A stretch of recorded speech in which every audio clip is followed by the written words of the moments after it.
Netcasts you love. From people you trust.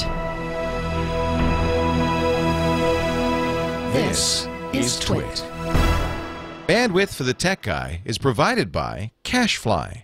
CACHEFLY.com.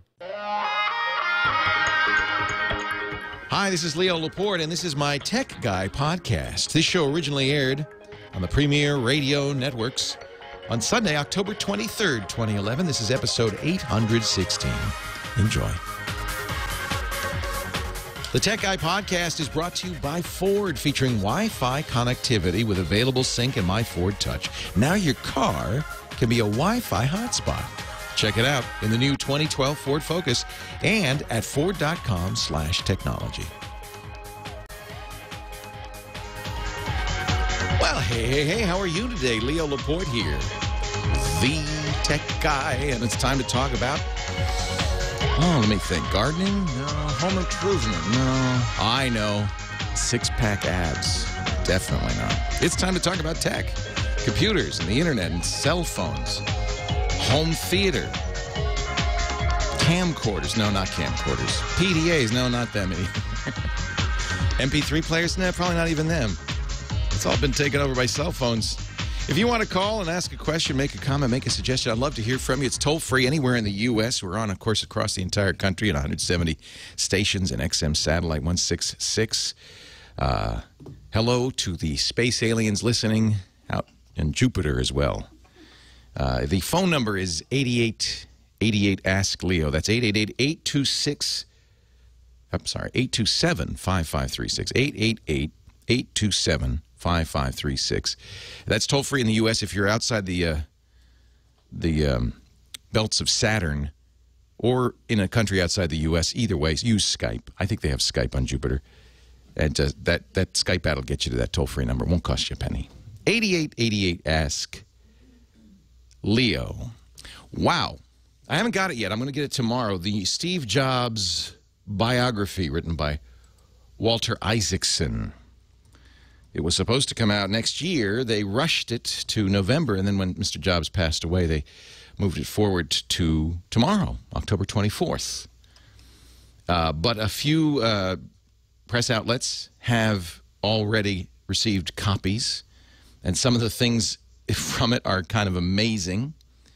Tonight, Walter Isaacson, the author, well-known author and media mogul, actually, in his own right, will be on 60 Minutes talking. I'm sure we'll learn more. But some of the things, amazing things we're seeing already, and I'm actually glad to hear this, because what it means is it won't be some fluff piece about Steve Jobs.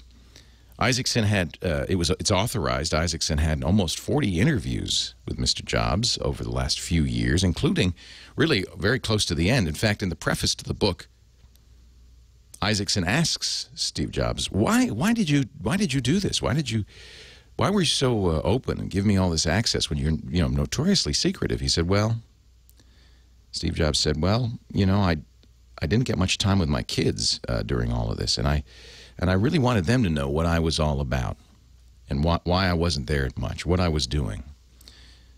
Interesting. Some of the things Steve Jobs was saying, though, wow. I mean, he was fiery in these interviews. For instance, here's a quote. This is from Walter Isaacson's book, Steve Jobs, coming out tomorrow. Quote, this is Steve Jobs talking, I will spend my last dying breath if I need to, and I will spend every penny of Apple's $40 billion in the bank to right this wrong. I am going to destroy Android because it's a stolen product. I'm willing to go thermonuclear war on this. There's a famous meeting a few years ago at a coffee shop in Palo Alto between Steve Jobs and Google CEO Eric Schmidt, who was also on the Apple board at the time. And Eric Schmidt asked for this meeting, apparently, according to the book, and said, let's patch things up. Jobs, I think, felt that, and we had heard this a little bit, that because Eric was on the board of Apple, he learned a lot about the iPhone before anybody else. He had special access and immediately piped it back into Google so they could make Android more like the iPhone. Schmidt said, let's settle this. Let's work this out. Jobs said, quote, I don't want your money. If you offer me $5 billion, I don't want it. I've got plenty of money. I want you to stop using our ideas in Android. That's all I want. What do you think? What do you think of the merits of that? Of course, Apple is, in fact, trying to stop, not Google directly, but Android handset manufacturers, particularly Samsung. They've been very aggressive going after Samsung, saying Samsung's smartphones, including the Galaxy and now the Galaxy S2, infringe not only on Apple's patents, under the hood, but also on Apple's what they call trade dress. Apple asserts that Samsung intentionally made their products look like an iPhone, made their tablets look like an iPad to confuse you and me so that we would buy these things thinking they were iPhones and iPads. Or maybe perhaps saying, well, I can't get an iPad or an iPhone from my carrier, so I'll get this because it's the same. That's Apple's kind of point of view. Oh, he says a lot of other things in here. I can't wait. I have set aside tomorrow. I pre-ordered the book from Amazon, one-night delivery. I've set aside tomorrow, and I can't wait to read this book. There is some stuff in here. Some other things Steve Jobs talks about in the book. He says Obama's going to be a one-term president. He didn't just say it out loud. He said it to Obama. He apparently, in 2010, last year, Steve got a message from his wife, Lorraine, that President Obama wanted to meet with him. Jobs said, well, he's got to call me personally. And, of course, now the president doesn't call people personally. He has people call him. He goes through channels. But Jobs says, no, I'm not going to meet with him unless he... 5 days this goes on. And finally, somebody breaks. We don't know who.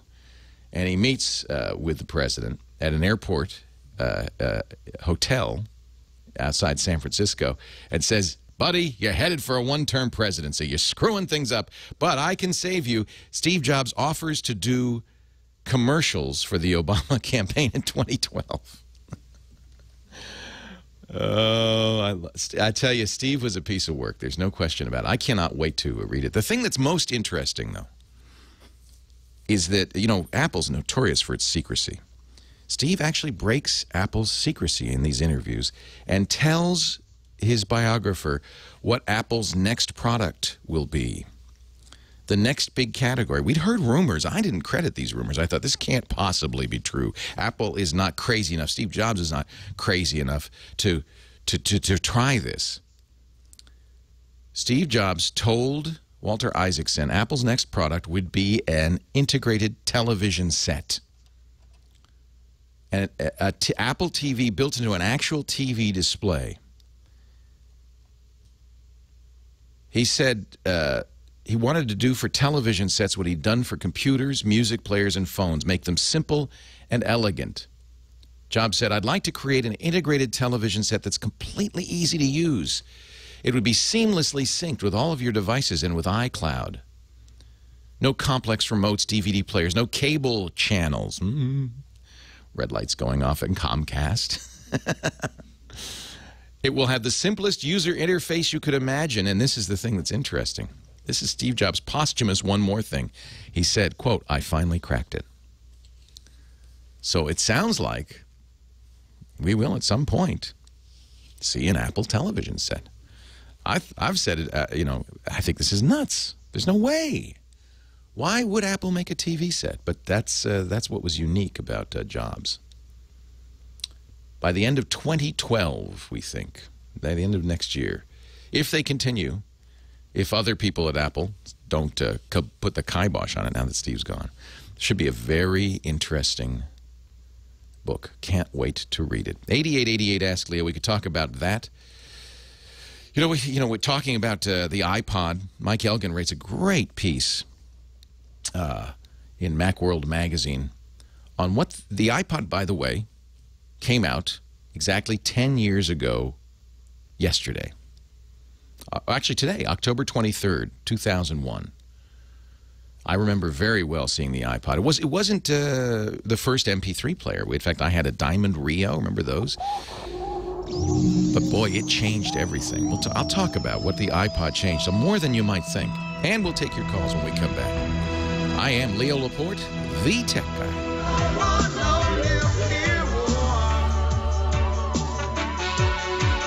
Leo Laporte, the tech guy. 8888. Ask Leo. That's the phone number. If you got a question, a comment, a suggestion, to the phones we go. Caller 1 from Burbank, California, Scott. Hi, Scott. Hi. Hey. Yeah, it's great. I listened for a while, and it's hard to get into you sometimes. So. You mean hard to understand what I'm talking about, hard to enjoy what I'm doing, or hard to get to the phones? Hard to get through to your phone lines on most days. Well, you know, there's a million people listening, and there's 5 phone lines. You do the math. If we don't have more phone, I'll tell you why we don't have more phone lines. Because if I could have 100 lines, but then you'd be waiting till like next Thursday before I got to you. So 5, we figure I'll get through 5 in about an hour if I'm good. So so what can I do for you? Well, I'm a contract engineer, and I just recently lost my job. And yeah, well. Sorry. But some contract houses want to go corporation to corporation, so I'm in the process of developing a business where I'm a corporation, but I need a website. So I've got my domain, but I'm confused by all these places that are web hosting. So the question I was looking at is, what does one look at, or how would you go about finding your web host? I'll tell you, if you search for web hosting reviews on Google, you're going to get so much junk. You're going to get so many sites that are really just ads. They look like they're editorial. They have reviews of a lot of things, but really, they're almost always being paid by the top host or top several hosts. So they're completely unreliable. And this is, you know, this is something that gripes me as a tech journalist. It really is bad for business because, frankly, it's hard to tell if somebody is, you know, has the integrity not to give you an opinion because somebody gave them money, but really give you their real opinion. And I think that they search the web. There's so much junk out there. And I've heard people say, oh, no, you know, people can tell. You know, no, they can't. And most web host review sites are terrible. Yeah, that's what I noticed. And yeah. That's why I called you. I figured you could cut through the minutia. Yeah. Well, and here's the other problem is that there's no web hosting company that's perfect for everyone, and there's no web hosting company that is without flaw. So it's easy to, if you go to a site that is like, you know, Broadband Reports, DSLreports.com, which is the site I love and recommend, and is basically end-user reports about web hosting and ISPs. There's going to be something negative about everybody. A lot of people like DreamHost, Media Temple, 1+1.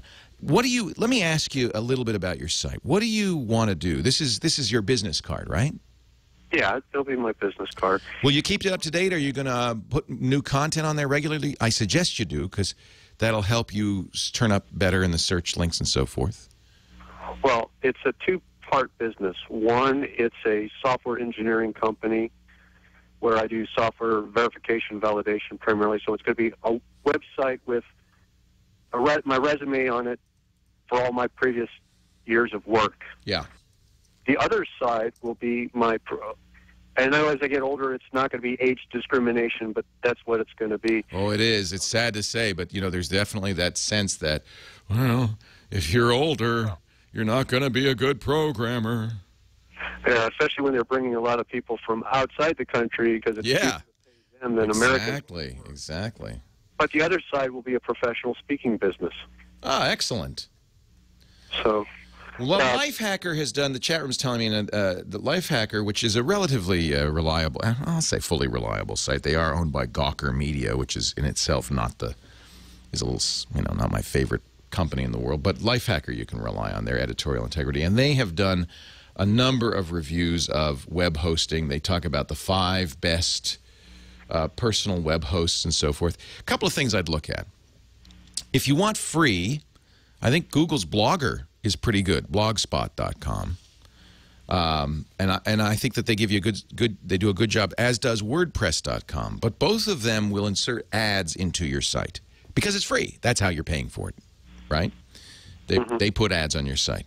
If you're willing to pay a little bit of money, somewhere between $5 and say $12 a month, there are some very good paid choices. DreamHost seems to be one that people really like.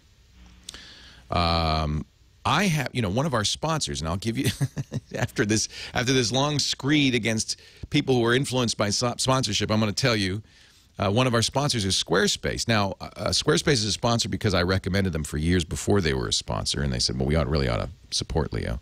But I will tell you, I think they're very good.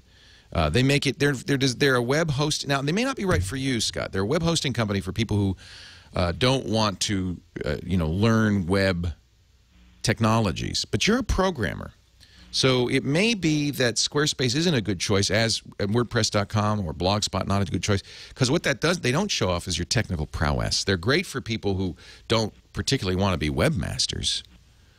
But I think if your goal is to say, hey, I have some technical prowess, your website needs to reflect that as well, even if that's not what you're selling. You understand? Yeah, well, I was looking more for a basic, simple, just as a thing to catch the card. Just something, yeah. It wasn't going to be the end-all, because mostly mine is embedded work. Right. Where I will test brake systems or fighter jets. So that's the world in which I work. Well, I would then, one of the things that Blogger really has now that I really like, they have a new dynamic template that looks just fantastic.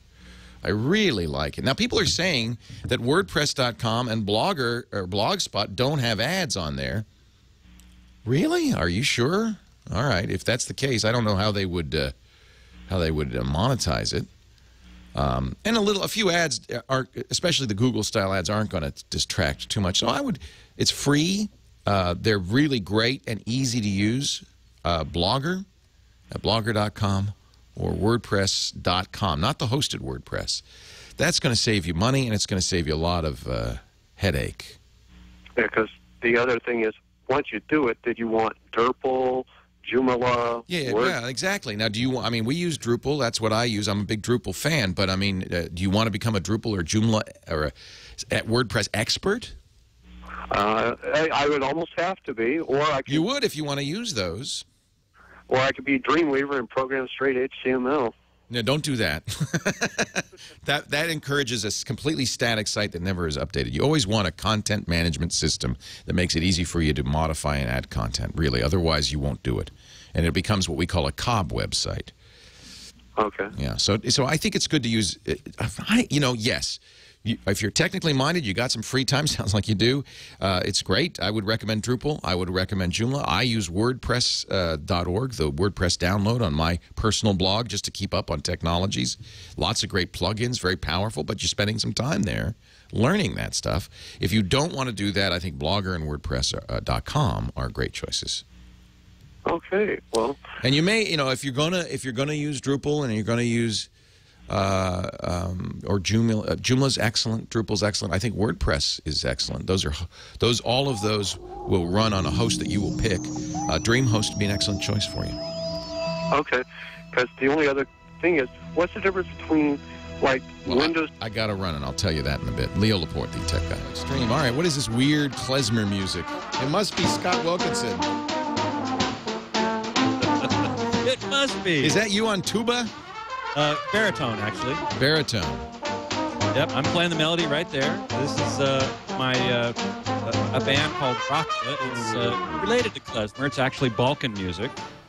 I had Kyle play it today because I'm playing a concert with them on Tuesday at Caltech. It's the Caltech Folk Dance Society's Halloween party. Oh, fun. It's going to be really fun. So I can only imagine what Caltech. Wow, that's just got to be wild. Caltech, the crazy geeks over there do for Halloween. Yep. Wow. Yep. It is. We played it last year. It was amazing. I can't wait. Crazy costumes. It'd be like partying with Sheldon from Big Bang Theory. Exactly. Basically. Yeah. Yeah. Wow. Anyway, so Caltech this Tuesday night, the Caltech Folk Music Festival annual Halloween party, Rakia Brass Band, RakiaBrassBand.com for more info. Scott is the editor, online editor of Home Theater Magazine at hometheater.com. And he does a great podcast, Home Theater Geeks, every Monday, 1:30 on the TWiT network, 1:30 Pacific, 4:30 Eastern. And you get questions, I know, all the time from listeners. You got some? People can email me at scott@techguylabs.com, and I post a bunch of answers on hometheater.com, and I answer some here as well. For example, I've got a question from Lisa K, who bought a new Oppo Blu-ray player, the 95, the audiophile. I have a 93. Yes, a 93 is very good. Yeah. But she went a little further and bought the 95 with the updated, improved analog audio output. But she's got an older receiver, an Arcam AVR 350, which doesn't have HDMI. And so she's connecting the multi-channel analog outputs to this receiver, which is the right way to go. However, she's concerned about something called bass management, equalization, and lip sync. Bass management is whether or not, when the signal comes into the receiver, do the low frequencies, the bass frequencies, get shunted off to the subwoofer, or do they go into the main speakers? And if the main speakers can handle them, if they can go down that low, then there's no reason for them not to play it. Well, there might be, but if they can't go that low, then you really want to shunt those low frequencies off to the subwoofer. Usually the receiver does that. However, not usually if you come in from the multi-channel analog input. So the question is, how do you do it? How do you tell the receiver to take those low frequencies and send them to the subwoofer? The answer is inside the Blu-ray player, if it allows you to do that, and the Oppo 95 does. So the answer is... That's probably why they call it an audiophile Blu-ray player. Well, I think the 93 probably does that as well. This has more to do with movies than it does with music. Because most of the time, people who are listening to two-channel music particularly have full-range speakers. They don't use a subwoofer. Subwoofer is used more in a home theater system. So the 93 and the 95 both do this. Less expensive Blu-ray players probably don't. But what you have to do is you have to go into the Blu-ray player and you have to say, my front speakers are small. And what that means to the player is, oh, I'm going to shunt the low frequencies off to the subwoofer channel. And that's exactly Is this what they call crossover? No. Well, yes, in a way. Crossover is an electronic circuit that directs different frequency ranges to different drivers. So a crossover, for instance, if you have a subwoofer, would say, okay, anything below 200 hertz goes to the subwoofer. Actually, usually below 100 hertz. Okay. But yes, that's exactly correct. So yes, you're right. We are talking about the crossover, and whether or not it is engaged and sends the low frequencies down to the subwoofer and the higher frequencies to the main speakers. Cool. Now she also asked about equalization and lip sync. Have you had this experience where you're watching a TV or something, and the audio and the visuals are not exactly synchronized? You hear the sound before you see the mouth move slightly? Yeah, but I hear that all sorts of... I mean, that happens all the time, and that's a constant... People call us all the time saying, what do I do about it? You're saying this has to do with equalization? No. That's a separate issue. Oh. She was asking about bass management, equalization, and lip sync. Okay. Those three things. Now, equalization and lip sync are done in the receiver only. I don't know any Blu-ray players that give you lip sync. There might be, but I just don't know of them. Nor do I know of any that give you equalization. Truthfully, a Blu-ray player shouldn't have trouble with lip sync. If it is, I'd get a new one. Exactly. Seems like that's something it kind of should do automatically. I shouldn't have to press a button that says, oh, by the way, I'd like the lips to be in synchronization with what the guy's saying. No. That's exactly correct. Yeah. That's exactly correct. Good. No button for that. Just do it, please. Just do it. Yeah. With a Blu-ray, you should certainly be able to. It should be in sync automatically. Yes. I would hope as far as equalization is concerned, you can't. Most receivers will not apply their equalization to a signal coming into the multi-channel analog input. That's just straight pass-through. It's just signal comes in, signal goes out with a volume control, and that's it. So there's nothing she can do about equalization until she gets a more updated AV receiver. Yeah, because the receiver would do that, of course. Yeah, And some people, a lot of people, audiophiles have standalone, very fancy, expensive. I remember a Carver parametric equalizer in my, exactly my friend's super duper stereo system. The problem I have with equalization is you could just play with it forever, and who knows what's right. I'm just going to say, I'm going to assume that the source material was properly equalized. Is that not true? Yes, I that guess the certainly room is. However, that doesn't take into account your room. Yeah. Your room is going to be different from somebody else's room. That's what kind of a professional installer might do if they're tuning it for the audio. I know if there's speakers out there that are very, very expensive, and they come with an engineer from Germany. Yes. And what he does is he comes in the room, and he has all sorts of gear and listens with his gear and says, well, you have to boost 67 frequencies for this, and then that will account for your strange curtains. and then everything sounds like it's supposed to. So I guess that makes sense. Right. Is that something we can do as normal humans? Yes. Or do I need an engineer from Germany? No. Most receivers today come with something called auto room correction. Ooh. And what you do is they come with a little microphone, and you stick the microphone out in the room. You push a button. The receiver cycles through all the speakers playing pink noise or white noise, some sort of noise. The microphone picks it up, sends that information back to the receiver. The receiver says, oh, this frequency is too hot, this frequency is too low, and automatically equalizes for the room. Now, some people find that this improves the sound, and some people don't, and that's partially a subjective opinion. Right. I like this sound better, I don't like this sound better. That's the ultimate arbiter, of course. Well, that's why I want an engineer from Germany, because I think he will do the best job. You will listen. Yes, well, most people think that there's a company called Odyssey, Audessy, I think, that does one of these auto room corrections that Denon uses and Onkyo uses. I've seen that on the branding, A bunch of companies use it. Another one is called Trinnov, Trinnov. And so, there are these systems out there, and the Odyssey is pretty well regarded, generally speaking. Other companies do their own proprietary thing. Yamaha does their own proprietary thing. Pioneer does their own proprietary thing. But most receivers these days have this auto room calibration or room tuning, which essentially is auto equalization. Cool. So that would be one reason I would suggest to Lisa that she get a new receiver. Scott Wilkinson, editor-in-chief of HomeTheater.com. Leo Laporte, the tech guy.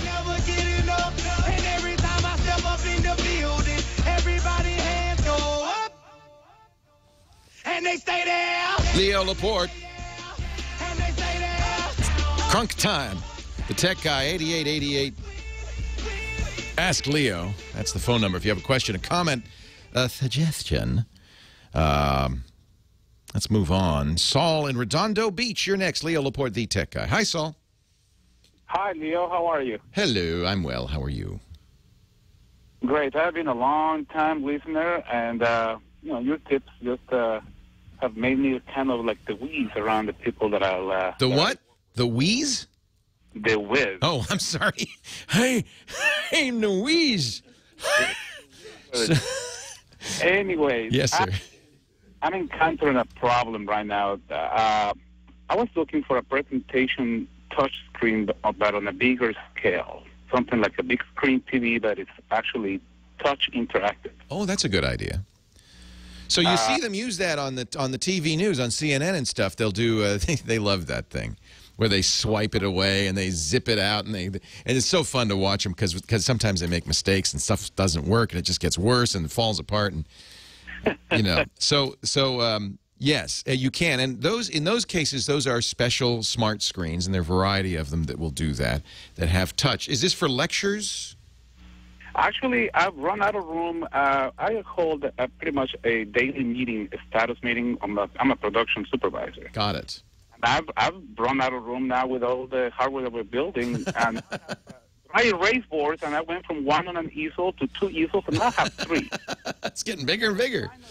Finally, the higher management, they said, we would like to have something more interactive. So we have a set of PowerPoint slides that we prepared, but they want something that is more, not somebody sitting on the computer and driving it, and, that I have to say, Isn't this interesting? This is how the iPad and the iPhone have totally changed computing. We've got, I see kids all the time, you put a laptop in front of them, they start touching the screen. It's so natural. We've just come to this point where now we expect to be able to touch stuff. And we want multi-touch. So there's smart boards and there's things like that. So a smart board is a dry erase whiteboard that has a projector. You can project onto it. It has sensors around the rim of it that sense when you break the plane in front of the screen. So it senses you, but they're not multi-touch. So there are companies like PQ Labs that make multi-touch screens. And I think nowadays, single touch, which is what a lot of these are not. Oh, somebody's telling me the new smart boards are multi-touch. I think that's the standard now. We really want multi-touch. So when you go out there and look for touch screens, most of them are not themselves capacitance screens. That's what the screen is on the iPad and the iPhone. That would be probably too costly to make a 40-inch capacitive touch screen. The Microsoft Surface is that. But as they get bigger, most of the time I think what they do is they have an overlay on top of the screen that senses what you're doing. I was just going to go low-tech, like say, with a PowerPoint slide and just sit down in my and project, just use a TV as a projection screen. And then, like I said, the higher management, when it's like, well, why don't you look into something a little bit more higher tech that you can actually interact with? I'm like, whoa, I was cringing with the price of this screen. Guys, it's like... Well, I would look at, most classrooms nowadays use smart boards. I think they're good. I would look at smart boards. You can get them with a whiteboard or not, but they have, even if you get the whiteboard, it has then a projector on top of it that will let you put the PowerPoint over it. I know my kids' high school uses these, and they're great. And a lot of businesses are starting to use smart boards. And that's what I need. Something that I'm not going to interfere. That's going to be projected from behind me. Yeah. But I think having a whiteboard is nice too. There's other reasons. The smart board will also let you capture the whiteboard with digital ink. You can have online conferences. Doing that, online meetings, that kind of thing. The other thing is, of course, this PQ Labs. They make multi-touch overlays for TVs. So if you already have an existing big screen TV in your conference room, you'd put these over on top of it, and they're glass, and they're multi-touch. And this is an interactive screen that yeah. It actually it works with the software. You do need a computer to hook. I believe you do need a computer to hook up to it because, of course, that's what senses it. These are 6-point multi-touch, so very much like what we've all come to expect, thanks to the iPad and the iPhone. So this is from PQ Labs and overlay screen. Yeah. So PQ Labs would be one to look at. The other would be smart boards, but there are many solutions like this. Those are two well-known, at least well-known to me, alternatives that would let you do this. And I think any modern conference room should have these kinds of modern presentation capabilities. I think that's great. Hey, smart slates. Darth Emma, who's a professor at Ohio State University, the Ohio State University, sells there are smart slates that use the same software as smart boards. So there are lots of choices out there, pretty much driven by education, but I think you could absolutely put them to use in business. Tom, Los Angeles, Leo Laporte, the tech guy. Hi, Tom. Hi, how you doing? Well, how are you? Well, pretty good. While I'm waiting here, I'm getting my receipts ready to scan through my neat scanner. So. Were you the guy who asked me about that? Well, about a year ago, I think. And how do you like? And so you've been using it since then. How do you like it? I do love it. It is the best organizing tool I've ever used. Well worth I think it was $400 I paid for it. Did you get the big one or the little one? I got the big one. Yeah, that's what I've got here. I bought it for my office manager, and she refuses to use it, so I have it. Oh, no, she's got to use it. It's I the best know! thing in the world. Well, you know what's happened is we use fewer and fewer paper receipts, but if you get business cards, paper receipts, or documents, you put it through there, the software automatically knows what it is and turns it into a PDF, does OCR on it, organizes it. It's pretty cool, I have to say. And it just about tells you you've overspent. And I have to say, they are not an advertiser. I've been trying to get. I wish they would be an advertiser. They should be. Most of our should be, and they probably will. Most of our advertisers, anyway, that's how we get them, because they hear us talking about it and they say, well, we really should be buying ads. Yes, you should.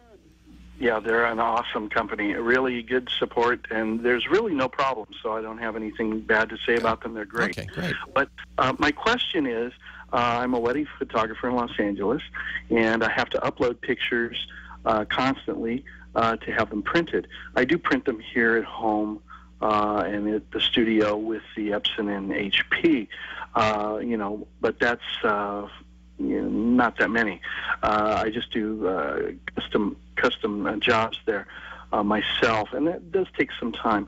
But I do send them out, upload them, and I do have a DSL line. I have had a cable, but they fluctuate too much, and I'm without having to go to Starbucks to have upload those and spend a lot of money on coffee. I'd like to get some kind of dongle possibly for my laptops. Yeah, so you're talking, when you say Verizon, you're not talking Fios, you're not talking high-speed internet in your home, you're talking about the cell phone wireless. Well, no, I'm not tethering. Is that what you're saying? Well, I'm just wondering, you don't have internet service in your studio? Yes, I do. Okay. Yes, I do. I'm confused, Tom. I'm going to put you on hold. Oh, yeah. Well, you need a router. I'm going to put you on hold, and we'll talk about it when we come back. Leo Laporte, the tech guy.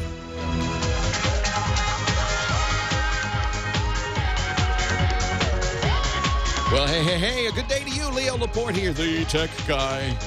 And it's time to talk about computers and the internet and cell phones and camcorders and MP3 players, all that stuff.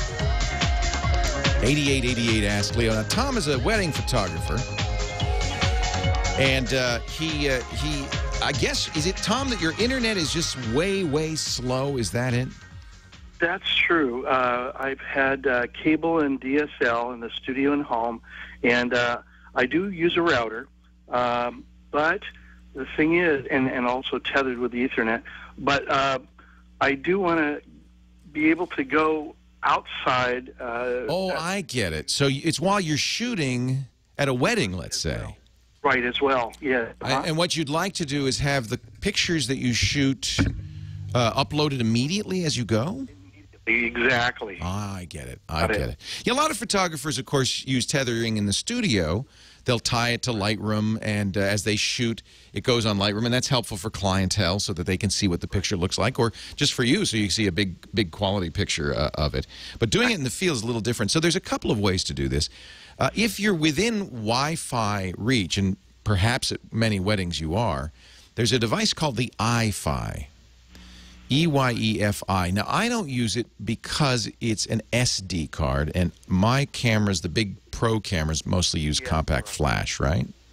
Right. Yeah, so if you're not using SD, this isn't much help. But the thing about the iFi that's very interesting, EYE-FI, I think it's iFi.com, no dash, is that it has Wi-Fi built into it. So it's a memory card. You're taking pictures. They have an 8 gig version. And when you get near Wi-Fi, open Wi-Fi, or if you're on an iFi access point, it will then upload all the images, which is kind of cool. However, that's not going to do you a lot of good if you're not near a Wi-Fi, unless you bring a MiFi card with you. Now we're getting really complicated. You got iFi and MiFi. All right. And the MiFi card, they get them from Verizon. Probably the cheapest one was from Virgin Mobile. That's 3G. Sprint has 4G versions as well, depending on where you are. If you've got access to a 4G network, that would be faster. The MiFi is a Wi-Fi access spot that has 3G access, so it's a credit card-sized device. Now, does your camera have Wi-Fi in it? Well, I can add it on, and I have used that before, and it goes right to the computer. But what I want to do is to be able to take the information after it goes to the computer and upload it to the internet immediately. Got it. So the computer has Wi-Fi on it. So you've got it tethered to the computer, to the laptop. The camera takes a picture, goes to the laptop, you review it. Now you want to press a button and have it upload to the internet. Exactly. But you're out in the field. You don't necessarily have access to the internet unless, you know, you're lucky and you got Wi-Fi at the resort where the wedding is. So that's a MiFi card is a great solution for that. Now remember, it's 3G. It's not super fast. But it will put any Wi-Fi device, including a laptop, an iPad, even an iPhone or another smartphone, on the internet via Wi-Fi. Okay, that sounds great. That's what I would use. Do you know what the upload speed is? Well, as with all, it's just like your cell phone. As with all 3G and 4G networks, it varies wildly depending on how many other people are using it, and time of day and all of that. It can be quite fast. It can be a megabit or more a second. It can be as fast as your DSL connection if no one else is using it. The reason this is that the phone companies, Verizon, Sprint, T-Mobile, AT&T, whoever, they bring internet access to each cell site. And so you're on a cell site. You're only on one at any given time. That cell site has internet access. Usually, I've been told it's usually a megabit and a half to each cell site, maybe more if they've got a 4G network. It could be more. Okay. And if you're the only one using it, it's all yours. If 20 people are using it, well, it's divided among 20. And this is the problem nowadays. We all have smartphones, and we're all using tablets and stuff. And so these what used to be fast access points have gotten slower. But it behooves the companies to put more power in there. If you're in L.A., I think you'll be all right. Okay, sounds great. Yeah, MiFi is the name of the card that I've used on Verizon. Virgin Mobile sells one. Sprint sells one. They may have another name for it. I think the Sprint Clearwire card has a different name, but it's the same idea. It's a card that has 3 or 4G cell phone data access and then turns it into a Wi-Fi access spot. So you log into it. Usually you can use 5 at once. So it just really depends on, as I said, what's out there and how much bandwidth is available at any given time. You know, you're doing a wedding on the weekend. Weekends usually better than weekdays. Rich in New Jersey, Leo Laporte, the tech guy. Hi, Rich. 8888 Ask Leo is the phone number. Hi, Leo. It's nice to be talking to you. I had a question about headphones. I recently had back surgery, and I'm supposed to do some walking. And I'm not really comfortable with earbuds. So I was looking at headphones by Sennheiser, and I just was curious if you had... Yeah, so there's different styles. Earbuds are the cheap ones that come with every device, including iPods and all the smartphones, and they sit kind of on the outside of your ear. We all know what these earbuds look like. The next step up for them is something called an in-ear monitor, and this is what I use. A number of companies make these in-ear monitors, and you may or may not like them. They're flanged pieces that, you know, is still kind of an earbud, but it's flanged and it goes into your ear. That's why they call it an in-ear monitor. Now, the quality on this is much better, but some people don't like them because they do kind of push into your ear and can make you gag. Yeah, I also was worried about cutting off all the outside noise. Well, good on you, because I know a lot of joggers and runners say, oh, I want to use these in-ear monitors, and you're absolutely right. They're great for an airplane. I prefer them to noise-canceling headphones, but you can't hear a bloody thing. So if a car's coming up behind you, you're not going to hear it. Musicians use a form of in-ear monitors that are custom molded. The Ultimate ears are the ones I use, but they're all different kinds. Shure makes them. Everybody makes them. And these are molded to your ear, but the same problem. They fit nicely. They're more comfortable than the flange. They don't tend to make you gag. But you can't hear a thing because they're sealing out the sound. That's why musicians use them. Their loud stage amplification tends to deafen them over years, so they use these. They hear much more clearly. So the next thing is what we call over-ears. That's what I'm wearing right now. These have a cup. They're most comfortable. You know, you can have the Sennheisers sit on the ear usually, so they're a flat thing that sits on the ear. Those are less comfortable than the over-ears, which are around your ears. They're cupped. But now don't say anything because I just took my headphones off and I can't hear a thing you're saying because I'm demonstrating. These are cupped around your ear. The reason I wear these, and a lot of studio musicians and radio types wear these, is because you can wear them all day and they're very comfortable. These are AKG K240s, very high quality. I don't think they'd be great for running. They're kind of big. They're kind of big. Yeah, I don't think I'll be doing much running. walking. Just walking? All right. Well, if you don't mind looking a little silly. Bose makes a smaller over-the-ear headphone that I think sound quite good. And I wear those in the gym. And I think they're really good. They're good quality. They're not noise canceling. I'm not a fan of noise canceling headphones myself. Yeah. I feel like they're sucking the air out of my brains. Have you know that feeling? You put them on, you turn on the noise canceling, goes. I don't like that. It's like what the my hand.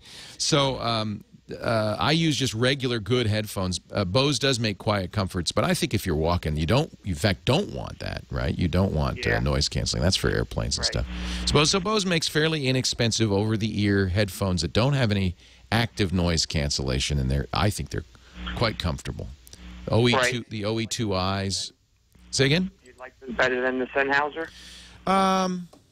No, actually Sennheisers are quite good. The other choice that a lot of audiophiles like are Grados, but those are sit on top of the ears. I think they give you excellent sound. Sennheiser's quite good too. I'm very happy with the.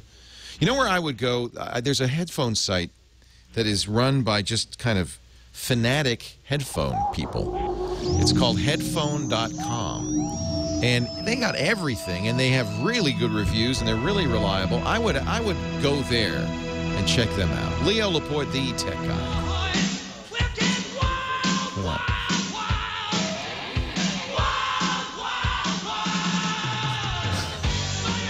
Leo Laporte, the tech guy. I haven't heard that in a while. Kyle Benham, our musical director. If you want a list of all the silly songs he plays, he puts that out on his Google Plus account every day after the show, and then we put it into the show notes. The website is techguylabs.com. Please do not mock the site. It's very sensitive. techguylabs.com. I was on the phone with our new web designers, ImageX Media in Vancouver, and they're going to do a total redesign of this.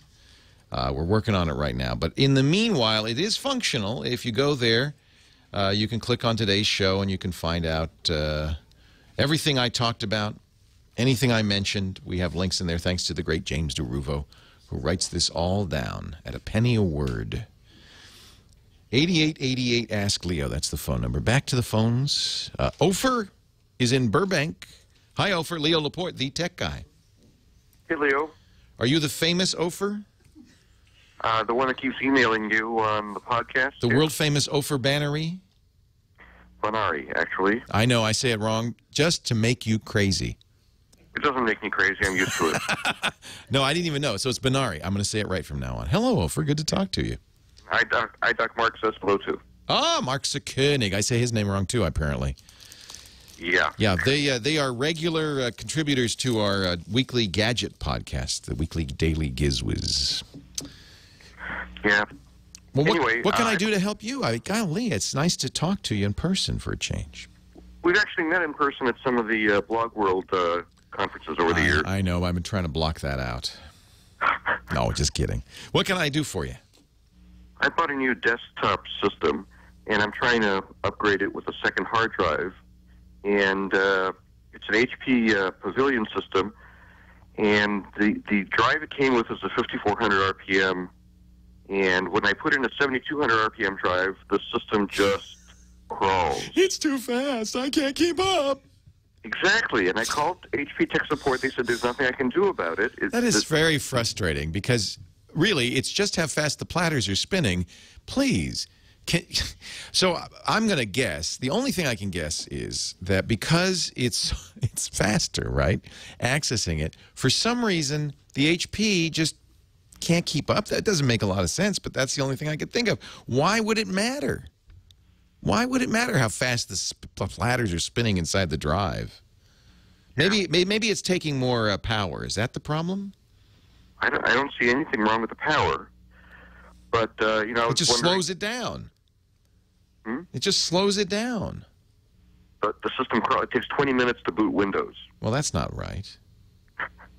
So I'm wondering if there's a way to flash the BIOS or the drive controller or something.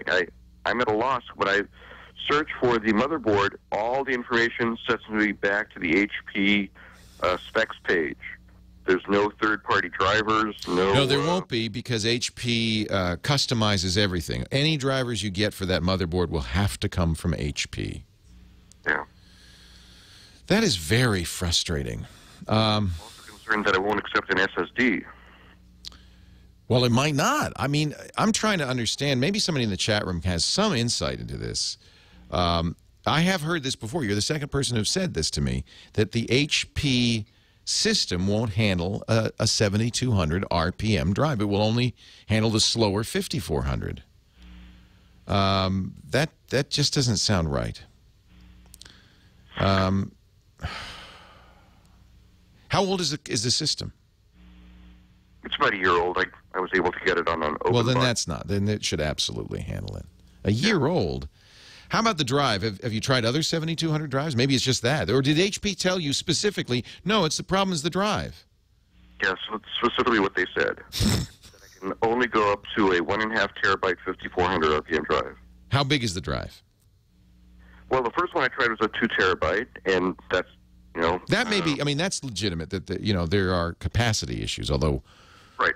So I went to a 1 terabyte 7200 drive, same issue. So it's compliant in the sense that it was, the size was compliant, but the speed still a problem. Wow.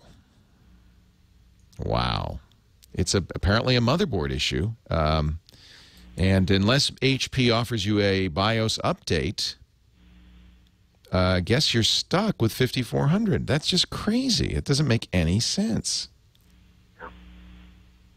Somebody in the chat room is confirming that he had a similar problem, and HP did in fact say we won't support the faster spinning drives. I just don't understand that. It shouldn't even know how fast the drive is spinning.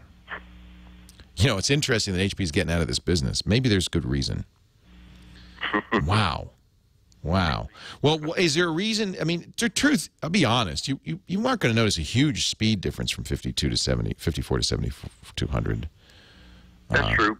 But I have 4 7200 RPM drives, so I'm not going to have to go out and buy a drive just to use inside the system. Oh man, that's just really strange. I don't understand it, and nobody in the chat room seems to have a reasonable explanation for why that would be. I mean, I guess HP could in fact check and say, "Oh, we don't want to support that," but I don't understand why they wouldn't support that. Yeah, I can plug it in through an eSATA port. Yes, of course. Well, then that works. Yeah. Oh, well then get a case for it and use it as an eSATA drive. That's it. Now, see, now I'm really baffled because that's the same connection. And if the BIOS doesn't like it internally, why would they like it externally? They must decide it's a heat or power issue. I don't know. That's just crazy. Well, if it works as an eSATA drive, is there a reason you don't want to use that? Well, it's just one more thing that you need to plug in, the cables and everything. That's bizarre because the eSATA is really just another SATA port, just like the one internal to the computer, but it's like an Audi. It sticks out the back. I don't get it. I just don't get it. I'm baffled. I was just wondering if maybe the motherboard doesn't see the eSATA device while it's booting. And so whatever a 7200 drive does to the boot process, the eSATA device does not do. No idea. You baffled me. I'm sorry, Ofer. I just don't understand it. It doesn't make any sense to me. I find it bizarre that they would do that. I find it even more bizarre that they would admit it. It doesn't make any sense. And I don't have an answer for you. And the chat room doesn't seem to either. If you're going to get a motherboard BIOS update, if HP ever decides that they've made a mistake, which they have, it will have to come from HP. So you got to go to the HP.com site, look for drivers, and look for the motherboard driver for that exact model. Otherwise, you won't be able to upgrade it. And I guess it's a good thing that HP's getting out of the PC business. Sounds like a business they don't really get. Jay, Providence, North Carolina. Leo Laporte, the tech guy. Hey, Leo, I have been given an old Mitsubishi rear projection TV, and I figured before I give up on the thing altogether, which I'm tempted to do, as you might guess, we're talking early 1980s, the audio, to be brief, none of it works at this point. Is it one of those? Is it like a Diamond Vision with the projector and the 3 red, green, and blue lenses and all of that? Yes. Oh my gosh, some bar gave it to you, huh? Well, hang on, Jay. We'll see if we can help you. Leo Laporte, the tech guy. You try to scream, but Tara takes the sound before you make it. And you start to freeze as horror looks you right between the eyes. You're paralyzed, 'cause this is daylight. Everybody! No one's gonna save you from the beast of us. Here come the dancing zombies. Leo Laporte, the tech guy. Chris Marquardt is our photo guy, and he joins us as often as I can coerce him into doing so. Well, as often as I can make it, let's put it that way. Yeah, you're a busy guy. I understand you're not always available, but it's good to have you, Chris. I'm happy that you're having me. I'm having a Where are you? You're not in your studio. No, I'm not in my studio. I'm at Monica's place, my fiancée. Ah, okay. But you are in Tübingen, Germany. No, actually, I'm pretty close to Hanover right now. Oh, man, you drive me crazy. All right, in Hanover, Germany, from the point of view of Americans, it's all the same. And we're glad to have you on the show today to talk about digital photography. I brought my camera in because, That's cool. There's a little debate going on. What? Between, we do a photography show, and you've been on it, of course. It's called TWiT Photo. And it's a show where we talk to really top of the line, the best photographers in the world, and get their advice and look at their pictures. I really enjoy it because I really learn a lot about photography. It's at twit.tv if you want to see more about it. But we've talked to different portrait photographers, and there seems to be some dissent over what lens is the best for portrait photography. I'm not going to name names, so we won't get you into any battles here with your peers. But I was all set to go out and buy the 85 millimeter lens, which is a little bit of a slightly telephoto lens for my camera, because one of them said it's so flattering, it's a perfect length. And then I talked to another photographer who said, oh no, I only use wide-angle lenses for my portraiture. I shoot portraits with whatever I can get my hands on. I shot some great portraits with 24. I love longer lenses. I have a 100 macro lens, which doubles as an excellent portrait lens. It helps you to get the background out of focus, and it's a very nice and flattering lens. But in general, I mean, I often just have my 51.4 on the camera, and that's what I shoot with, and it's great for portraits. The wider angle lenses make you work a bit harder because you get more stuff on the picture. So yeah, you have to kind of get closer in there. Yeah, instead of just a person with a out of focus background, you will then also have to include other things in the picture. You have more depth of field, so it gets a bit harder. But I've considered it pretty good training to actually try to do portraiture with a 24 millimeter lens, for example. Training, that's just what I need. As a typical amateur, I'm trying to get the right answer, and you're a professional photographer, you say use what works. That's really the right answer, isn't it? It's not the camera, it's the person behind the camera. So what would you like? Battery. Yeah, it's the battery. Yeah, how long? What would you like to talk about today? Well, you know how we want to make our images more interesting, and in the past I told you that it's always a good idea to leave things out and not show everything, to cut stuff off so you don't tell the entire story, and this way the viewer will kind of have to invent their own part of the story. Yeah. Because in the end, it's about storytelling. Pictures are about storytelling. I love that, by the way. If you learn nothing else from this segment, that's a great thing to learn. The picture, because so often we just kind of take a picture of mom and dad in front of Mount Rushmore. And really, if you can tell a story, it's so much more interesting. Because the person who's looking at the picture kind of deciphers the story. They tell it in their mind. And that's wonderful. Exactly. So that cutting off things, not including everything, is one way to do it. But there is another very interesting way, and it's kind of getting a bit of a lost art, and that is to use shadows, to hide things and to not show everything by using very strong shadows. And the problem is that cameras nowadays, they will try to get everything well exposed, and they will open up the shadows to get lots of detail in there. And in general, I like that. I like the detail in all the areas of my pictures, but sometimes I want them to just go black in some areas. So here's a tip. If you want to get those shadows, especially now that Halloween's coming up, the lurking shadows, the areas that will make it a task for the viewer to come up with what's going on in those shadows. You can use something that's called exposure compensation. You can just tell your camera, check it in the manual. It's very easy to find on most cameras, where you tell the camera that if there's a shadow in the picture and the camera wants to brighten it up, you tell the camera, no, don't do that. Set the exposure compensation to, let's say, -1 or -2 stops to get those shadows be dark again and kind of get that mood back into the picture. You know, it's so common. This is another thing that we, and I say amateurs, I mean me, we amateurs do, is we try to get everything perfectly lit, bright, so we can see everything in the image. And sometimes people say, well, photography, that means painting with light. But you know, the dark is even more important than the light. And the dark is the most important part of the picture. And that's another thing I've learned from these great photographers on TWiT Photo is they often have a single point light source, and it's not where you'd expect in front, you know, behind you, in front of it, pointing right in the person's face, but often to the side. They move around to get shadows, to get angles.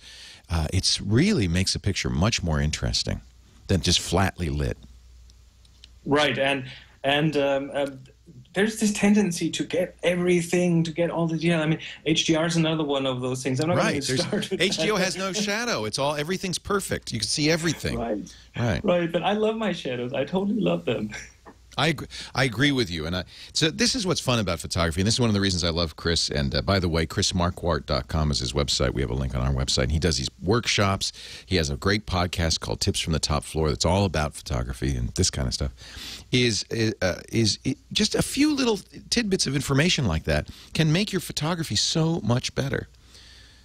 Just, you know, instead of getting everything flat, maybe get to it aside or go low, as somebody in the chat room is saying, and shoot up. You do that. You love to do that, I know, with your camera. Oh, changing perspective is another one of those tools. If you always look at things from your position, from your eye height, you will not get interesting pictures. The interesting pictures are very often in different perspective. Put yourself on the ground or step up on a ladder or get close to something and include that in the picture to get that interesting perspective. And integrate it with nice shadows. And turn off the flash. Good idea. Turn off the flash. Chris is at chrismarquardt.com. You can find out more there. We do have a little assignment. Now, remember, these assignments are not a contest, not a competition. It's really just an excuse to get you out shooting, and you don't have to have a fancy camera. You could use your camera phone. In fact, for this one, it'd be very appropriate because our assignment this time, and I guess next time you join us, we'll probably have a review of some of the images from our listeners, is to take a picture illustrating the word Apple. And that was, of course, in honor of Steve Jobs. Now, it doesn't have to be a Steve Jobs-style apple. Could be a bright red apple. Could be anything. Could be something that just evokes Apple in some way. Yeah, you get to decide. But here's how it works. You need a Flickr account. If you have a Yahoo account, you already have one. It's free, FLICKR.com, the word Flickr without the E.com. And go there. Once you've joined, there's a group called The Tech Guy. Find that group. There's a groups search right on the menu there. Search for Tech Guy. Join the group. Orbit Gal will welcome you. And then every week you can upload one image that illustrates Apple. Put Apple in the image tags so we can find it quickly. And now Chris next week will go through all of the submitted images from our Tech Guy group and pick 3 that he thinks are interesting from a photographic point of view. Not necessarily the best images, but there's something you can say about them. There's some creativity involved. And again, it doesn't. We're not going to rate you on having a fancy camera or anything like that. It's all about composition, light, creativity, and an iPhone would be a perfectly appropriate camera. And it's a wonderfully active group. There are almost 8,500 members in the group. I'm totally blown away whenever I see the numbers rising because people participate in these assignments. This is what it's about. Go out, shoot. Have fun with photography, experiment, and do an assignment every now and then. That'll keep that'll get your creative juices going. Thank you, Chris. Always a pleasure. ChrisMarquardt.com. Leo Laporte, the Tech Guy. Back to the phones we go in just a bit. For more of your calls. You stay right here. That is awesome.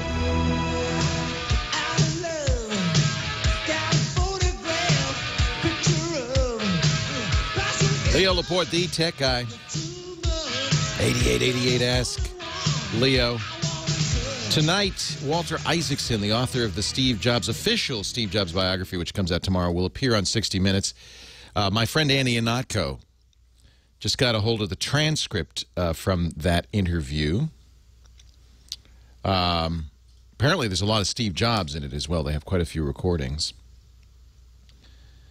In his final meeting with Walter Isaacson, which was in mid-August, which was right about when Steve announced his retirement from Apple. I think that was August 24th, something like that. Walter Isaacson said, he asked me at one point, he said, quote, this is Steve talking, there are going to be things in this book I don't like, right? And I kind of smiled and said, yep. You know, there probably will be things you don't like. He said, that's fine, that's fine. I won't read it when it comes out. I'll read it 6 months or a year from now. Steve Croft, the reporter, said, do you have any discussion within that day or at any other time about an afterlife? Isaacson says, I remember sitting in his backyard, in his garden one day, and he started talking about God. He said, sometimes I believe in God, sometimes I don't. I think it's 50-50 maybe. But ever since I've had cancer, I've been thinking about it more, and I find myself believing a bit more. I kind of, maybe it's because because I want to believe in an afterlife, that when you die, it doesn't just all disappear. The wisdom you've accumulated, sometimes, somehow, it lives on. Then he paused for a second and he said, yeah, but sometimes I think it's just like an on-off switch. Click and you're gone. He said, and paused again, and he said, that's why I don't like putting on-off switches on Apple devices. Interesting. There aren't on-off switches, are there? No click and you're gone. Wow. Very interesting. 8888 Ask Leo. I will be watching that. You can bet tonight. And reading the book, I ordered it. It'll come tomorrow, and I've devoted all day Monday. I'm just going to read all day. Can't wait to read it. Fascinating. So Jay in Providence, North Carolina, has inherited an old Mitsubishi. It's a Diamond Vision projection television, big screen. These were, for anybody, you know, who went to a bar in the 80s or 90s, these were the big screen TVs. They had the three lenses, the red, green, blue lenses. They sometimes, in fact, the really old ones had curved screens. Remember that? Is that the kind you have, Jay? Yes, mine is a concave screen. Oh my gosh. That's one of the originals. So it doesn't work at all. Does it power up? What happened, I powered it up and got the audio to work amazingly well, but there was just snow in terms of what was onto the screen, and before long I smelled smoke and a bit of experience with extinguishing fires, so I decided maybe I shouldn't take it to a TV repairman. But since the cabinetry is all nice and unburned by aforementioned smoke, I figured that if anyone makes anything that I could kind of install in there... What a great idea. So you figured that the circuitry, the original video circuitry, is shot. I'm presuming so. Yeah. If it's smoked, you're right. Actually, that's not true. Often, if it's smoked, it just, as long as you took the power out immediately, it may be a few components that you could easily replace. Certainly, somebody who knows about this would probably be very interested in restoring it. You're never going to get a good picture, you understand, out of this thing. It's not a high-def screen. So it's not something, I figured that since the screen is separate, there's not any kind of projection technology available. Well, there might be. That's an interesting question. I don't think you can, there's nothing off the shelf that you'll be able to pop into that case and have the three lenses work and everything. You're going to, but I hope somebody's listening right now. And Jay, I'm going to put you, when I put you on hold, I want to, if you would get Jay's email address, we won't say it on the air, Jay, but I bet you there's some enthusiast listening who would just be thrilled to get that thing working again, whether it's the original circuitry or replacement circuitry. It's just not going to, there's nothing you're going to be able to pop in there and make it work. Okay. But I know it's huge, and your wife's probably saying, get this thing out of here. But I hope you have space in the garage, because that is a Jetsons antique. I mean... Better yet, I don't have a wife. Yeah, no wonder. Now, this explains a lot, Jay. Usually, it's one or the other. I got a Mitsubishi Diamond Vision from 1974 or a wife. Your choice. No, and that's probably a good thing in this case. You can keep it in the garage for a little longer. I would love to see this restored because, we have in the studio here a 1961 AM radio transmitter, a Collins, which Mike DeRoe, who's a genius radio engineer, lovingly restored by hand like a classic car. All the paint's original. He fixed the chrome. Its paint job's beautiful. It is a work of art, and I think this is, in some ways, with its classic look. When did these come out? I wonder when these I'm pretty sure they were Diamond Vision. They really were for bars or people who had a lot of space, a lot of money. And this was pre-HD TV. These were just big screen TVs. I'll have to look it up on... I'm sure there's an extensive, lengthy article on Wikipedia about the Mitsubishi curved Diamond Vision displays. It feels like the 70s. Truckey's saying the 70s. It feels like the 70s. Same as the Advents. Remember those? Yep. The problem is I don't think anybody does this red, green, blue lens separation anymore. So you could, if you got a modern projector, they don't work that way. By the time the thing's coming out of the lens, it's a single lens. It's already combined into the colors. So the trick is going to be you could completely replace the guts, but then these red, green, blue lenses would be useless. That's what we want to get working again. You got me, Jay. What a great question. Jay's on hold. We're going to get his email. Anybody who collects these, wants to know, knows anything about restoring them, wants to help Jay get it working again. It sure would be fun. The picture was terrible, as I remember. Weren't they awful? The screen had to be curved because a curved picture, because there were all sorts of issues with curvature coming out of the lenses. That's how they handled the keystoning, was instead of somehow solving the keystoning in the lens, they would just curve the screen. Hi, Sherry, Elko, Nevada. How are you today? Great. Thank you. How are you? Welcome. I'm fine. Now, you were at Costco and you saw those Lenovo laptops. Yes.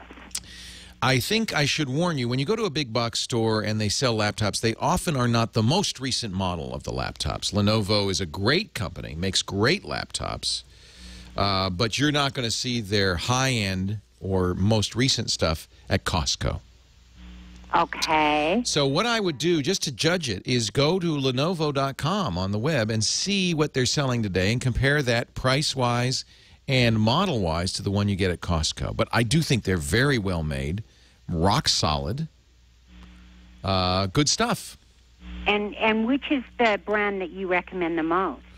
For laptops, I like Lenovo's ThinkPad line. Now, they may not be ThinkPads at Costco, so look and see if it's called ThinkPad. Well, I think they have both, but the ThinkPads had less memory and all that.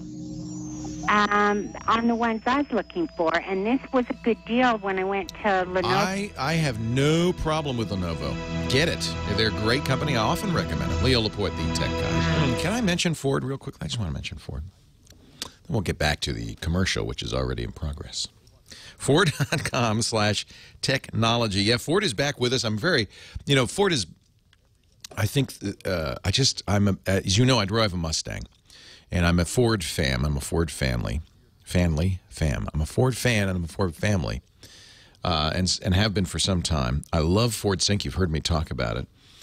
And I just wanted to mention this website they've got now, Ford.com/technology, where they have kind of put together all the different technological advancements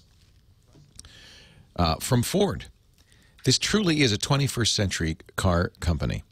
When Alan Mulally became CEO, he was an engineer. I mean, this guy's really, really great. Engineer at Boeing. He designed the 777 cockpit.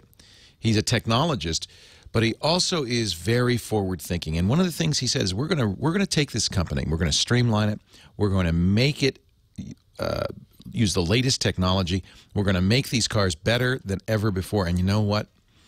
I've been driving Japanese cars my whole life. Once I got a Ford, I have to say the quality, the fit, the finish, fantastic. I've not had a problem one with this Mustang, and I drive it hard. It's little things like the capless fuel filler, big things like the My Ford Touch Oh, you're going to love that. It lets you turn your car into a Wi-Fi hotspot. Isn't that great? And now they've got App Link with the sync. So this is cool. You can actually talk to the sync is like Siri. I've been able to talk to my Ford long before Siri. Now, if you have an iPhone or Android phone or a BlackBerry with the latest BlackBerry OS, you can talk to your phone and you can say, hey, play Pandora, my Johnny Cash Pandora station, and it'll do that. It supports Stitcher. And then this thing called OpenBeak. I don't know what it is. Orangutan OpenBeak. That's a BlackBerry thing. There's so much cool stuff. These engines are state-of-the-art. Really amazing. Great fuel reliability and yet amazing performance. I can go on and on, but visit your Ford dealer. Take a look at the new 2012 Ford Focus and that Wi-Fi access point built into the car. Built into the car, you just bring your own 3G card, plug it in, and you've got 5 people at once can use it. Or visit Ford.com/technology. Love them. Love what they're doing. And I'm really grateful for their support for the Tech Guy podcast and all of our podcasts. They've been a really supportive company. Leo Laporte, the Tech Guy, here. We're about to talk tech. Get ready. Put on your helmets, your pointy caps, your beanies if needed.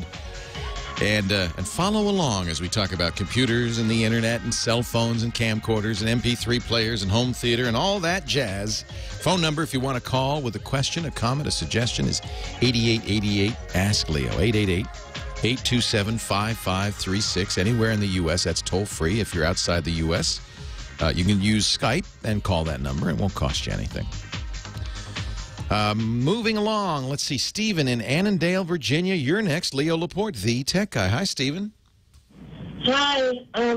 I visited your studio in August, and I was the one that gave you the angry pig behind you. Oh, yeah, the cat throwing things. Oh, no, the angry pig. Yeah, from the Angry Birds. I love my angry pig. I have a complete collection now. I have an angry bird and an angry pig. Yeah, so thank you, Stephen. I appreciate it. All right. I asked you about an audio mixer for a show that I do with my friends, and remember I called it, I asked you what it Twin, you do the news show, right? Yeah, This Week in News. This Week in News. Yeah, I remember that. In fact, I think you did your first show pretty recently. Yeah, I emailed you, your sister. Yeah, she passed it along. Yeah. So congratulations. That's great, Stephen. So you're doing this with your friends. It's on YouTube, by the way, if people want to see it. You also have a WordPress blog, ASDAQUA, asdaqua.wordpress.com, and you can see the Twin Show there. So is it just audio, or is it audio and video? It's audio and video. And Asdac is actually, I created like this network, and we have like 5 shows now. Well, you kind of got you got a TWiT Junior coming up here. Yeah. That's awesome, Stephen. Well done. Yeah. And I got Adobe Premiere Elements, and for the first show, I spent like 5 weeks editing it. It gets easier after a while, but you're right. The first time, you've got to learn all those things. It's a half-hour show. Looks like you're using green screen. That's pretty cool. Yeah. Wow.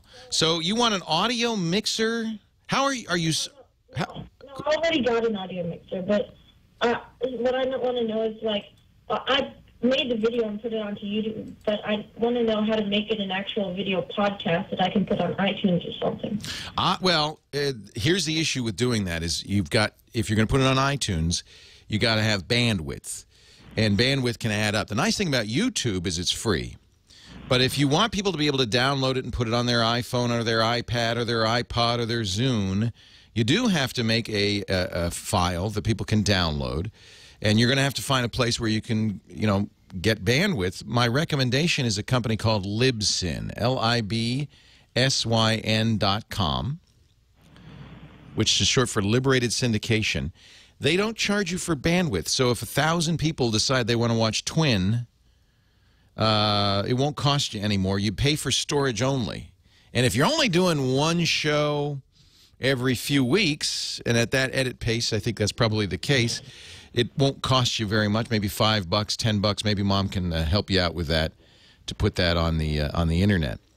Then people can download it. So what you'll do is you'll export it just as you're doing already before you upload to YouTube, and put that file on Libsyn, and then Libsyn will create what they call an RSS feed. That's what turns it into a podcast, and you can submit that to iTunes, and it'll be on iTunes. All right? All right. Hey, good luck. I think that's great. It's really cute.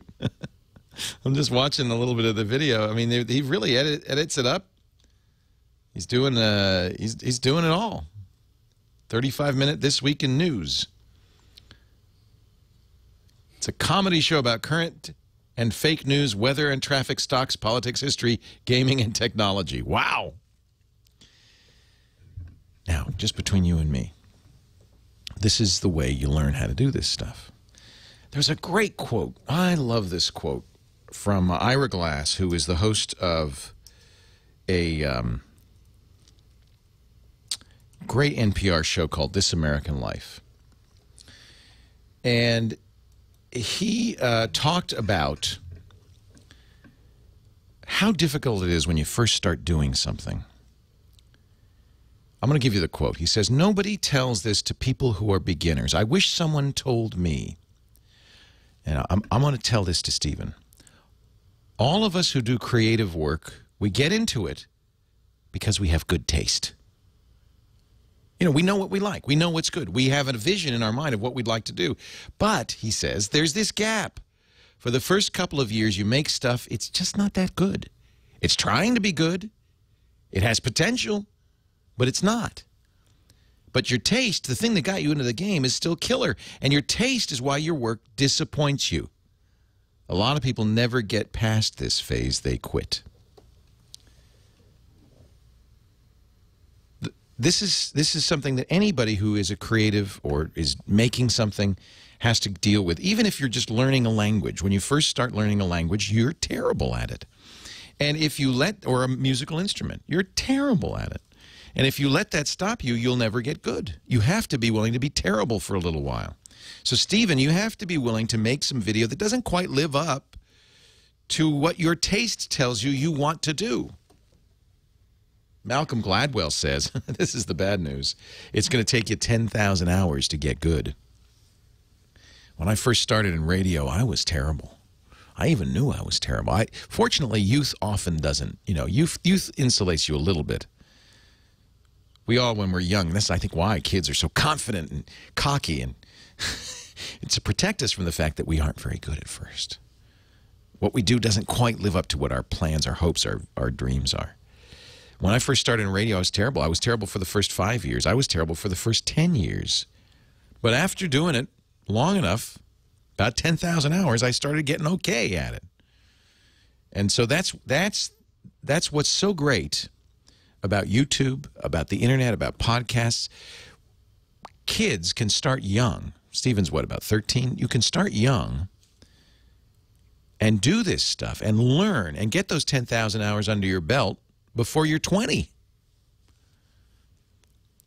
Get good at it inexpensively. Get an audience free using YouTube or inexpensively using Libsyn.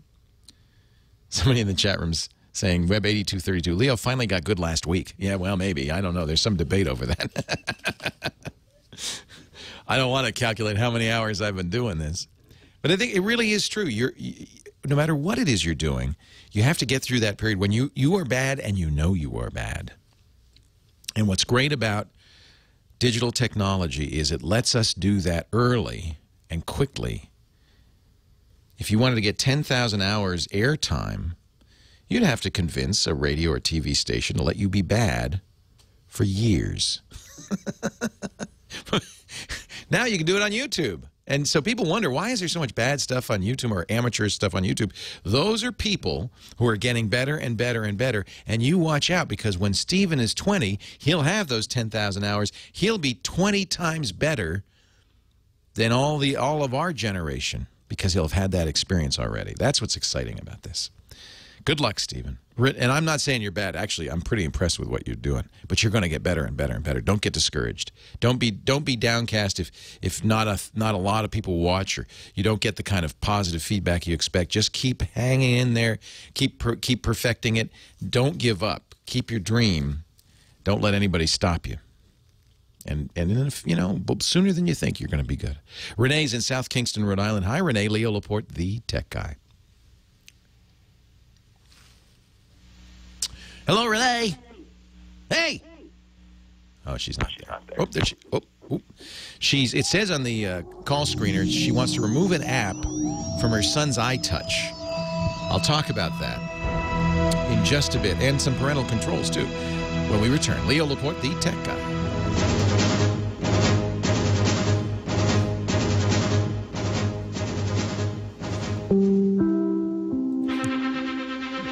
This is an NBC. That's all I got. That's all you got, huh? Leo Laporte, the tech guy. And, yeah, I love that. You know, it's funny. I just think broadcast news is history. I really do. I mean, we'll all be watching 60 Minutes tonight because it's going to be the Steve Jobs episode, and they'll have Walter Isaacson talking about the biography. But I just have to feel like the future of broadcasting is changing pretty radically thanks to kids like Stephen. It's going to be different. Lance, I wanted to, our last caller, which I couldn't get her on, but she wanted to know how to remove an app from her son's iPod, or iPod Touch, I guess it was.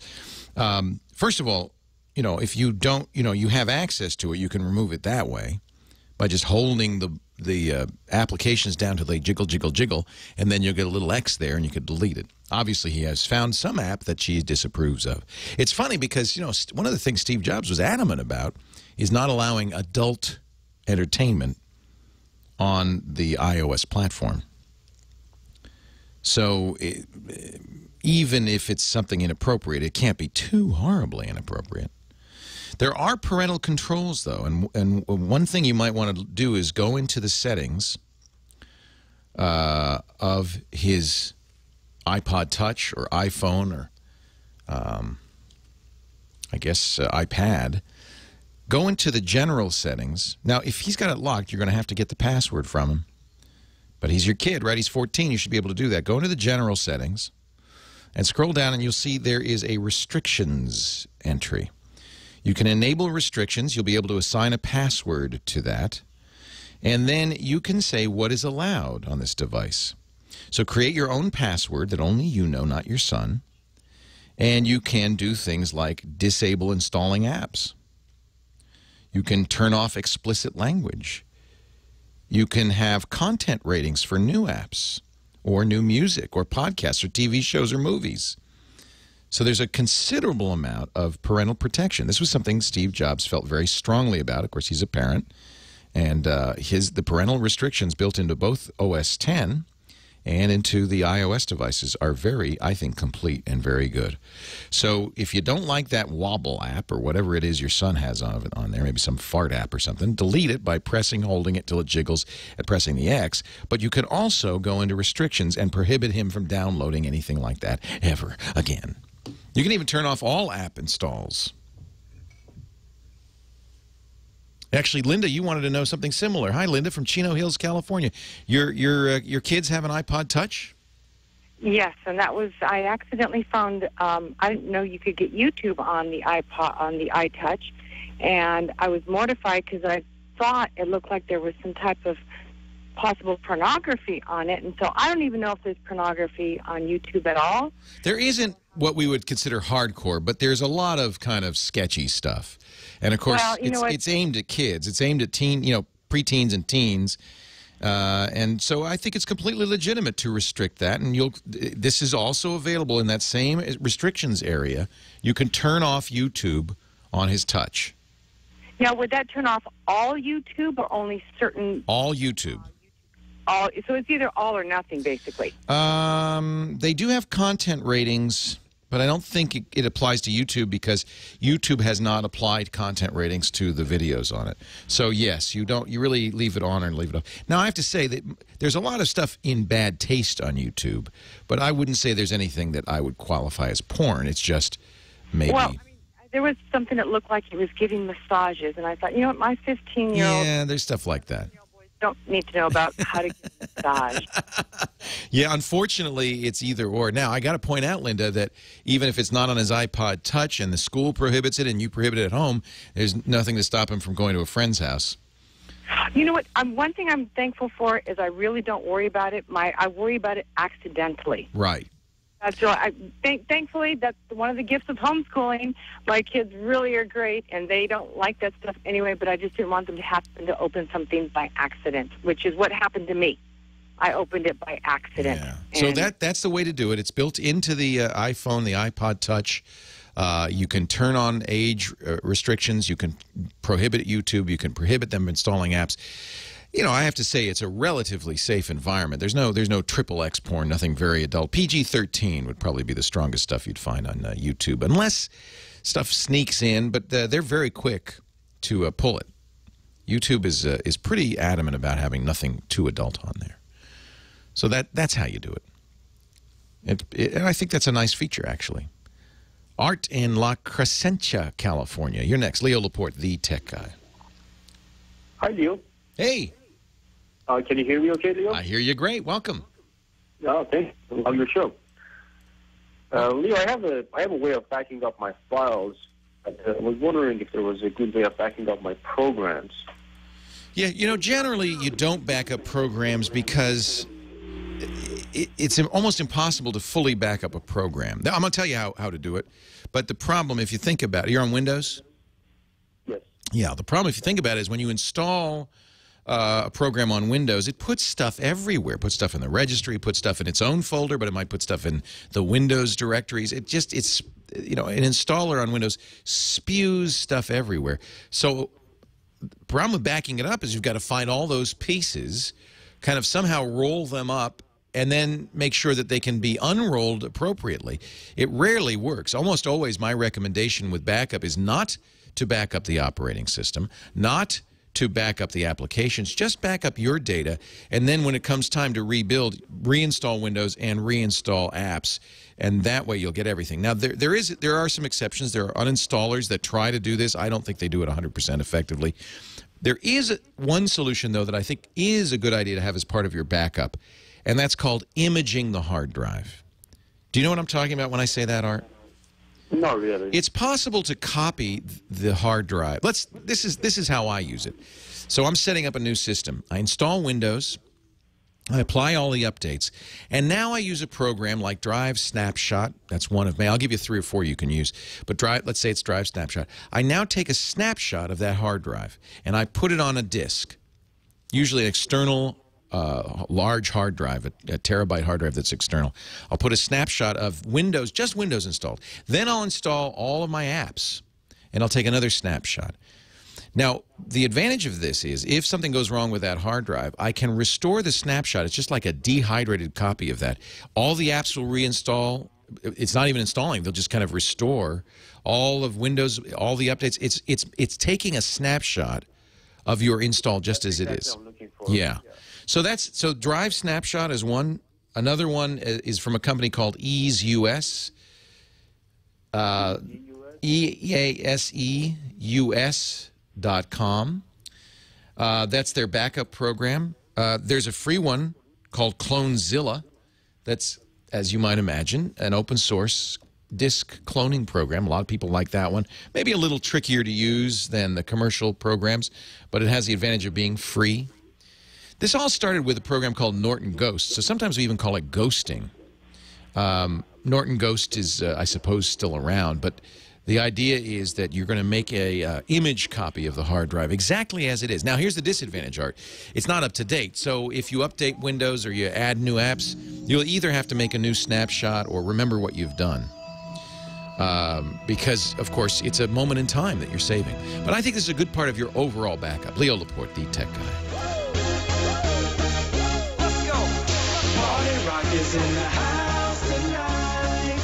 Everybody just have a good time. Leo Laporte, the tech guy. Party rock! Let's see here. Art. Oh, no, I'm sorry. Before I get to Art, Lance in Baltimore. Hi, Lance. Leo Laporte, the tech guy. Yeah, how you doing, Leo? I am well. How are you? Fine, fine, fine. I have a question about, have you heard of this new camera, new technology, new form shape called Lytro? Lytro, yes, I have. Right, I'm thinking about maybe around Christmas and getting one more. I mean, there's probably a bunch of point and shoots that are way cheaper, but I'm just curious about the technology. Does this mean let me talk a little bit about it, because I do not recommend it. Okay. Nothing wrong with it. It's just, it's a gimmick. The idea of Lytro, and you can visit the Lytro camera website to find out more about this. It's lytro.com. First of all, it's expensive. It's more expensive than a better camera, camera of comparable capability. But the Lytro does something that no other camera does, and it's why it's getting a lot of attention.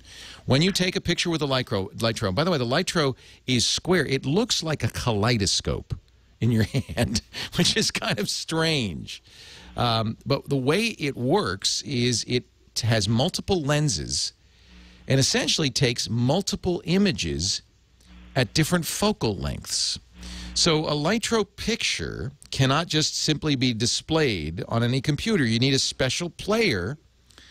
But when you're looking at that picture in a special player, you can click on any part of that image and make that part be in focus. So if you go to the website, you'll see, for instance, a picture of a butterfly in the foreground with some flowers in the background.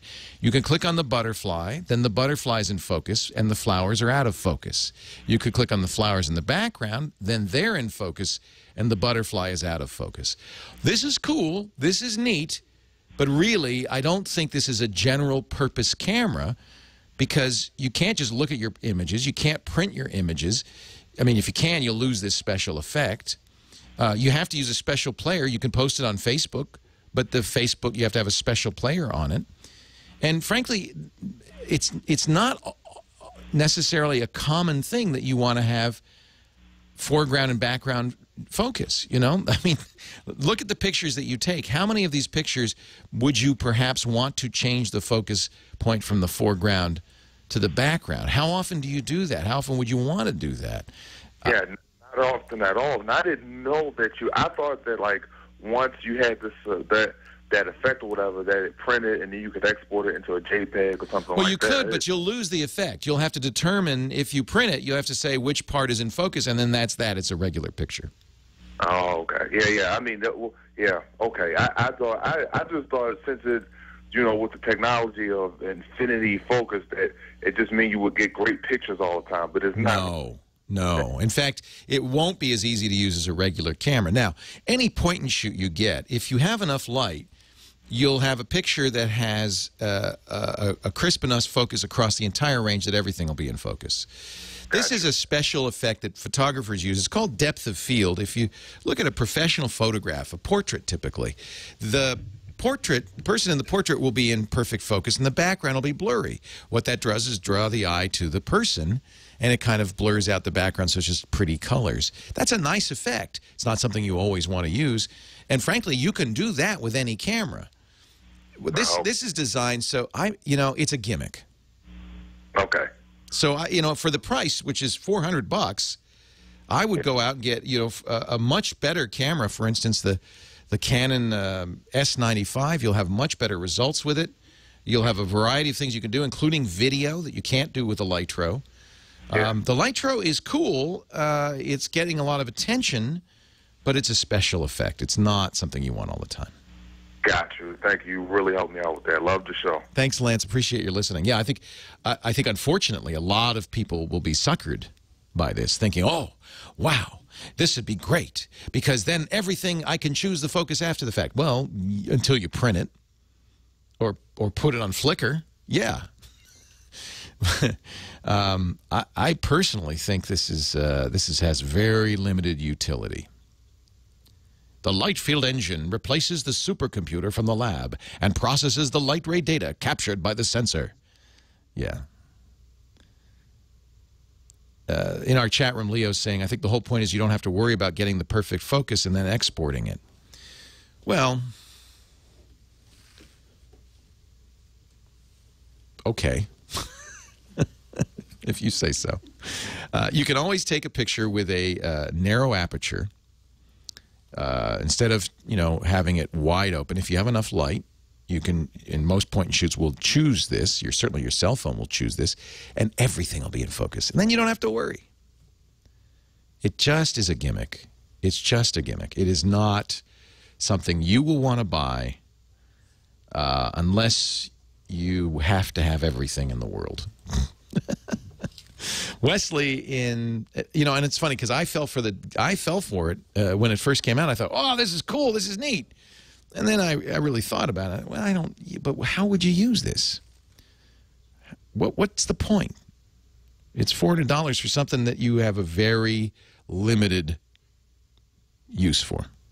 Get a good camera, you'll be much happier. Wesley in Palmdale, Leo Laporte, the tech guy. Hey, Leo, how's it going? Great, Wesley. Hey, I was wondering because I have the Samsung Droid Charge with Verizon. Yeah. And I was debating on rooting it or not because I know, the main thing is, when you root it, you get to take screenshots of your phone. That's not the main thing, by the way. But if that's something you want, okay. But the main reason that you would root a phone, your Droid Charge has Froyo on it, 2.2 on it, right? The main reason you'd root it, there are really two. One is so that you could put a more recent operating system. You'd be able to put Gingerbread on it. Right. And the second reason is, well, no, that's it. See, the nice thing about what rooting means, by the way, it's pretty straightforward. It's not the same thing as a jailbreak on the iPhone. Jailbreaking the iPhone means that you can buy apps or download apps from somebody besides Apple, period. Right. Rooting Android merely means you're giving yourself root privileges, super user privileges. On any operating system, on Windows, it's called administrator. It means you can do more than the cell phone company would let you or want you to do, or the software manufacturer, the hardware manufacturer would want you to do. So your Samsung, for instance, probably has a few Verizon apps that you don't want. You can't delete them unless you root it. Then you can delete them. There's software like Titanium Backup, which requires root access. It can't do a good backup until it has root access. That's a great program. That by itself is probably a good reason to root it. And yes, you can also put screenshot software on there. Yeah, but if I root it and then I delete, say, the Verizon App Store, if I restore the phone, will it automatically put that stuff back on it, or how would that? Well, and this is where you want to be careful.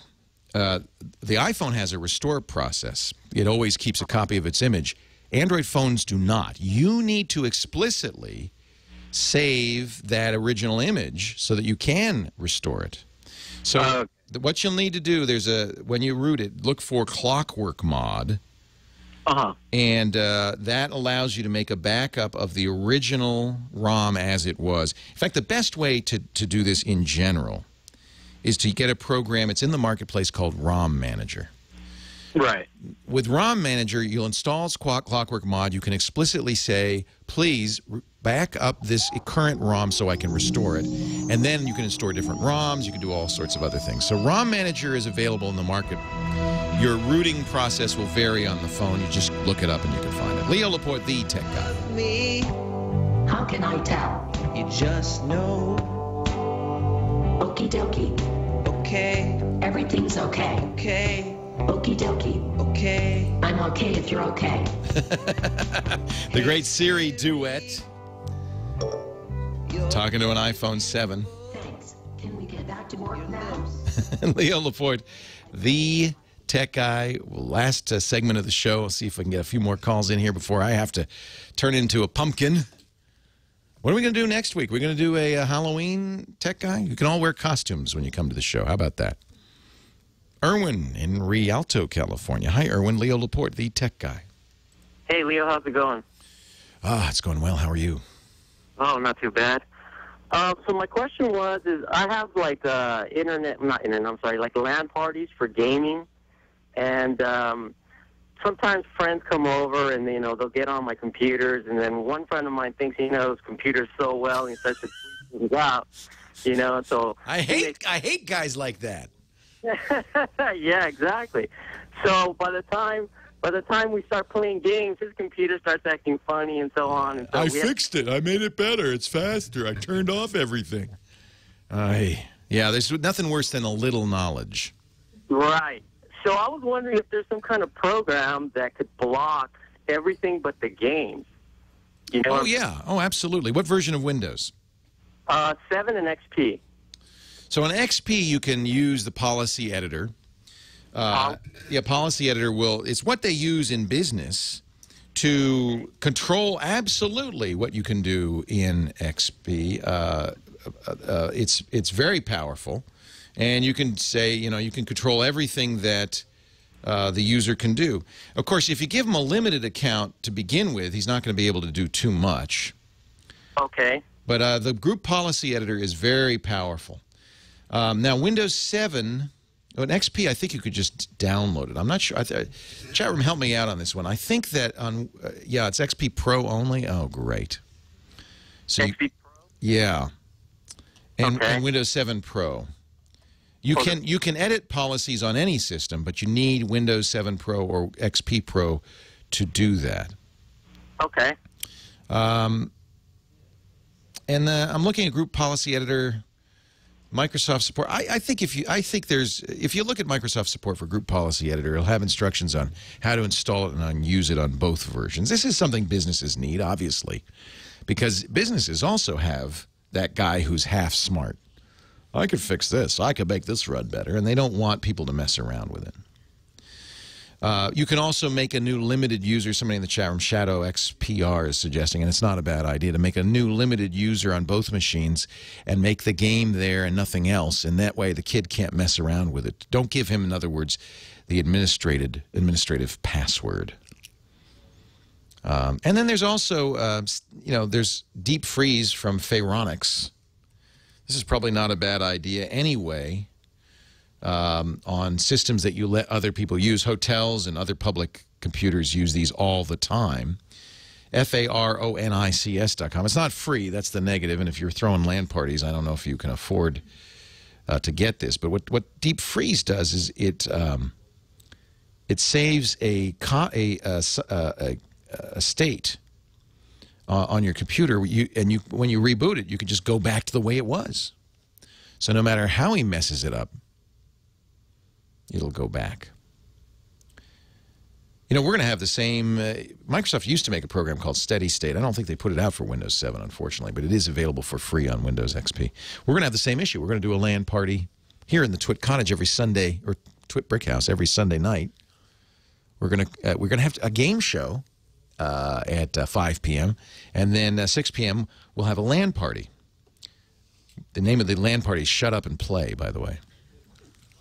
We haven't figured out what the name of the game show is yet, but we know what the LAN party's game name will be. And we'll have the same kind of issue, I think, of setting those systems up in such a way that even if you mess them up, we can get back to the way it was. We'll probably use Microsoft Steady State or a Pharonix Deep Freeze. Erwin on the line from Rialto, California. Hi, Erwin. Leo Laporte, the tech guy. Oh, wait a minute. I just talked to you, didn't I, Erwin? I'm sorry. Richard in Riverside. That's who I was going to. Richard, you're next. Leo Laporte, the tech guy.